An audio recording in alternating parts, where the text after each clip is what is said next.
हम चर्चा करेंगे स्कूल व्याख्याता इतिहास में हमने सफलता के लिए 5 बिंदु लिए थे। आप हम बिंदु संख्या 2 पर चर्चा करेंगे।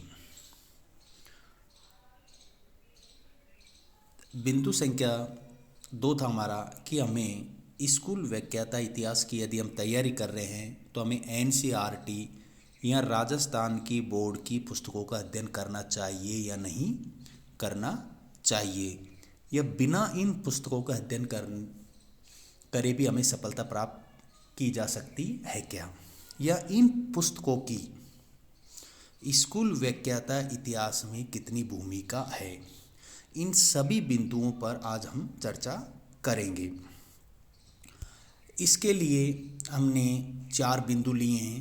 पहला बिंदु है, मेरा मानना है यदि आप स्कूल व्याख्याता की तैयारी कर रहे हैं इतिहास विषय, तो आपको एनसीईआरटी की जो बुक्स हैं उनका अध्ययन करना चाहिए।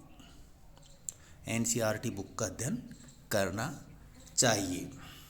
अब काफ़ी विद्यार्थी ये प्रश्न करते हैं कि सर हमने तो प्राचीन भारत, मध्यकालीन भारत या आधुनिक भारत या विश्व का इतिहास या राजस्थान इतिहास की स्पेसिफिक किताबों का अध्ययन किया है और हमने डिटेल से पढ़ा भी है, तो हमें इन बुकों का अध्ययन क्यों करना चाहिए।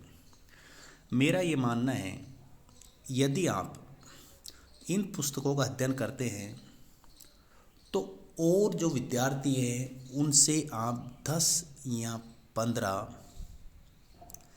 प्रश्न ज़्यादा हल कर पाओगे परीक्षा में। इन किताबों के लिए हम देखते हैं कि हमारे जो वर्तमान राजस्थान बोर्ड में जो इतिहास की जो बुकें चल रही हैं वो एनसीईआरटी वाली हैं।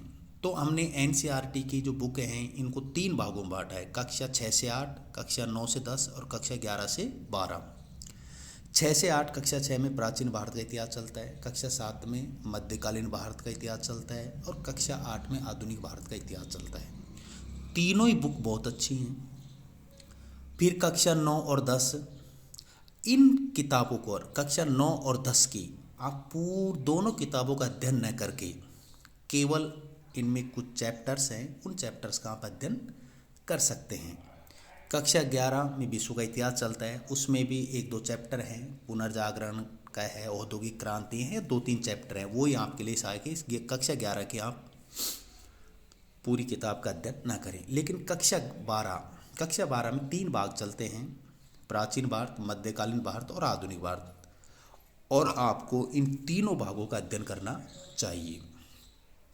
यदि क्योंकि इन किताबों में जो चीज़ें आपको समझाई गई हैं इतिहास के प्रति, 6 से 8 तक की जो किताबें हैं इनमें इतिहास के प्रति आपकी एक समझ विकसित करेंगी ये किताबें, और आपको इतिहास का अध्ययन किस तरीके से करना चाहिए इस तरफ भी ये बुक्स आपको ले जाती हैं। इन बुकों में उस तरीके से राज तथ्यों का संकलन नहीं है, यहाँ इनमें कोई डिटेल से चीज़ें दी गई हैं, लेकिन इतिहास के विद्यार्थी को इतिहास क्या है, इसके अध्ययन की क्या विधि होनी चाहिए और उस टॉपिक से संबंधित आपकी एक समझ डेवलप होगी, और उस समझ के आधार पर जो आप ऑथेंटिक्स बुक्स हैं जैसे प्राचीन भारत मध्य, उन बुक्स का और अच्छे से बेहतर अध्ययन कर सकते हो। इसलिए मेरा ये मानना है कि आपको एनसीईआरटी की जो बुक्स हैं इतिहास की उनका एक बार ज़रूर अध्ययन करना चाहिए। इसके लिए अब चौथा है कि अध्ययन करने की क्या रणनीति होनी चाहिए। मेरा ये मानना है कि आप इन बुकों का 2 या 3 बार अच्छे से अध्ययन कर लें। 2-3 बार अध्ययन करने के बाद इन बुक में जो आपको इम्पोर्टेंट चीज़ें मिलती हैं या इसमें जो महत्वपूर्ण बिंदु हैं उनको आप एक रजिस्टर में नोट कर लें, जिससे कि बार बार इन बुकों का अध्ययन करने की आपको ज़रूरत नहीं पड़े। तो आप एक रजिस्टर लें और उस रजिस्टर में कक्षा 6 से लेकर 12 तक जो इतिहास विषय की पुस्तकें हैं उनके महत्वपूर्ण बिंदुओं को आपके जो पाठ्यक्रम में हैं पाठ्यक्रम के अनुसार उनको रजिस्टर में नोट कर लें और बार बार उनका रिवीजन करते रहें। यदि इस तरीके से इन बुक्स का आप अध्ययन करते हैं तो निश्चित रूप से आप और विद्यार्थियों से 10 या 15 क्वेश्चन ज़्यादा हल करने की स्थिति में रहेंगे।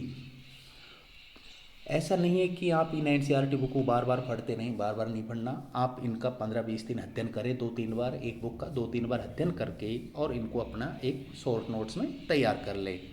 तो मेरा ये मानना है ओवरऑल कि हमें यदि इतिहास विषय से कोई व्यक्ति, यदि विद्यार्थी यदि ये तैयारी कर रहा है तो उसे एनसीईआरटी बुकों का अध्ययन अवश्य ही करना चाहिए। काफ़ी बार विद्यार्थियों का ये रहता है कि उन्होंने तो अच्छी अच्छी बुकें पढ़ी हैं, अच्छे राइटर्स की बुक पढ़ी है, तो फिर उनको एनसीईआरटी बुक पढ़ने की ज़रूरत नहीं है। लेकिन मेरा ये मानना है कि उनको ज़रूर एनसीईआरटी की बुक्स पढ़नी चाहिए।